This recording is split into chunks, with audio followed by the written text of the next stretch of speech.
देखो, भगवान के साथ आपका संबंध नित्य है और संसार के साथ आपका संबंध अनित्य है।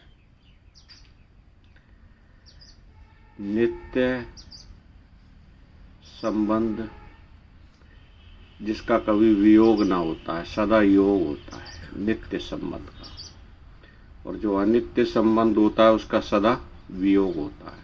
जिसका संयोग होता है उसका वियोग भी होता है। तो संसार संयोग से मिला, तो जिस संयोग से मिलता है उसका सदैव वियोग भी होता है। और परमात्मा के साथ आपका संबंध नित्य संबंध है, जिसका कभी वियोग होता ही नहीं है।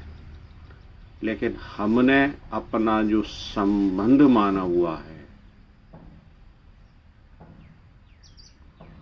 वो परमात्मा के साथ ना मानकर संसार के साथ मान लिया।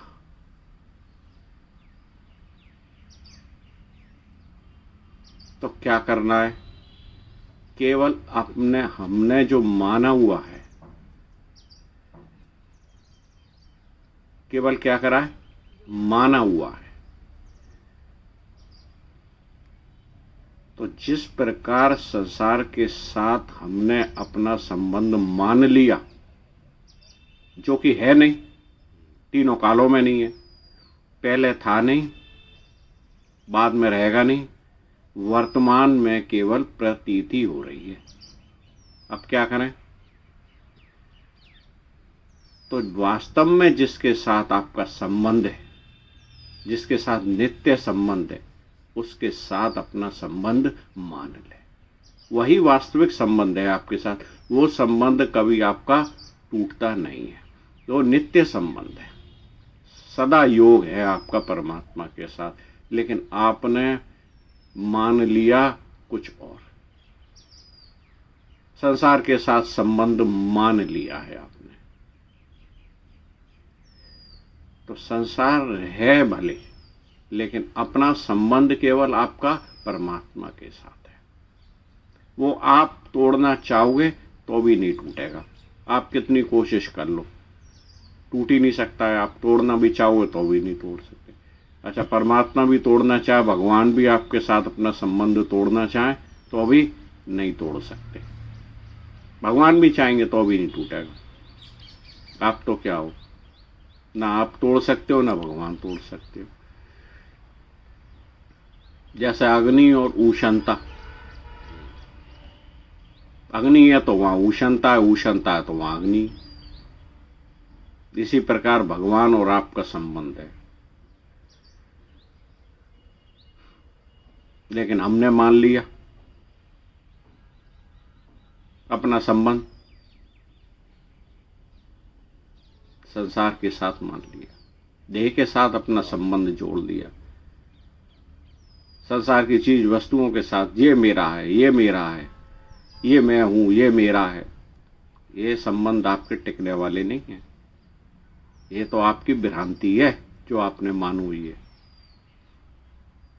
हाँ, जो संबंध टिका टिकाया है, जिसको आप चाह के भी नहीं तोड़ सकते, वो संबंध केवल आपका भगवान के साथ आपका संबंध है। अच्छा देखो, मोह का संबंध होता है। मोह कैसे होता है? मन के द्वारा। मोह किसको होता है? मन को। अब आप इसको कैसे हटाएंगे? कोई आपको इसके लिए साधना करनी पड़ेगी, केवल समझ विवेक के द्वारा, कि हाँ, विचार के द्वारा कि देखो इनके साथ मेरा कोई संबंध है ही नहीं। मोह किस में होता है? अज्ञानता में ही तो होता है। अच्छा, किससे मोह करते हैं? एक देह से। लेकिन देह के जो नाम रूप हैं वो तो बदलते रहते हैं, लेकिन उसमें जो भगवान है, ईश्वर सर्वभूता नाम हृदय अर्जुन तिष्ठते। हे अर्जुन, मैं सबके हृदय में स्थित हूं। हम जो उसमें स्थित भगवान है उनके साथ मोह कर ले तो, बजाय नाम रूपों के, तो किसी एक के साथ मोह करते हैं और किसी दूसरे के साथ हम क्या करते हैं? द्वेष करते हैं। किसी के साथ राग, किसी के साथ द्वेष। जब सब भगवान है तो किसी के साथ राग और किसी के साथ द्वेष क्यों?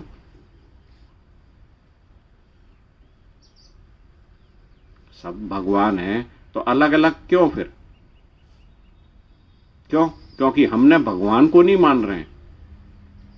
हम तो एक आकृति से मोह कर रहे हैं, एक आकृति से द्वेष कर रहे हैं। आकृतियां निरंतर बदलती रहती हैं, लेकिन उन आकृतियों में स्थित जो भगवान है, भगवान ही उन आकृतियों में भास रहे हैं, लेकिन उन भगवान नहीं दिखते हैं।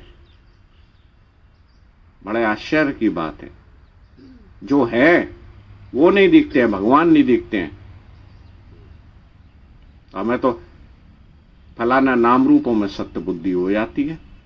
एक हाड़ मास को हम सत्य मान लेंगे, जो कि सत्य है नहीं, पहले था नहीं, बाद में रहेगा नहीं। बोले ये मेरे है। अरे तेरा अपना शरीर तेरा नहीं है, और भगवान तो सदा तेरे हैं। भगवान के साथ कभी तेरा वियोग नहीं हुआ, सदा योग ही योग है। करना है मोह, चलो भगवान के साथ कर लो। हे प्रभु, उनसे प्रेम कर लो, भगवान से प्रेम कर लो। प्रेम करना हो तो एक हाड़ मास से क्या प्रेम करोगे? उनमें भी भगवान को देख के हाड़ मास से प्रेम करना हो तो भगवान मान के कर लो कि इसमें भी आप ही हो, सब आप ही हो प्रभु। आपका तो जीवन बदल जाएगा।